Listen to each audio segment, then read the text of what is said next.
বন্দে মাতরম, বন্দে মাতরম, BJP জিন্দাবাদ, জিন্দাবাদ, জিন্দাবাদ, বিজেপি জিন্দাবাদ। জিন্দাবাদ, জিন্দাবাদ, এই বিজেপি কর্মীদের অ্যারেস্ট করা হলো, কার সাথে? পুলিশ প্রশাসন জবাব চাই, জবাব দাও। জবাব এই দাও, বিজেপি কর্মীদের অ্যারেস্ট করা হলো, কার সাথে? মমতা ব্যানার্জি জবাব চাই, জবাব দাও।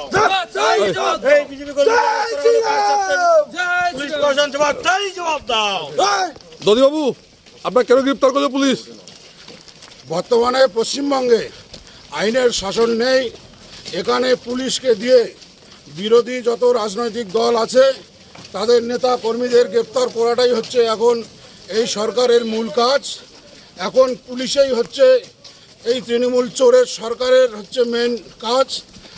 এই পুলিশকে দিয়ে সাধারণ বিজেপি কর্মীদের হেনস্থা করাটাই হচ্ছে এদের কাজ।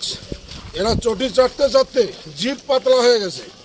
এই পুলিশ আর কতদিন সাধারণ মানুষের উপরে অত্যাচার করবে? মানুষ দেখছে, জনগণ দেখছে, জনগণ বিচার করবে এদের। আপনাদের কি আন্দোলন চলবে আগামী দিনকে আরো? আন্দোলন তো বরাবরই চলছে, আগামী দিনে আন্দোলন আরও বড় হবে। আন্দোলন চলছে, লড়াইয়ের ময়দানে আমরা আছি।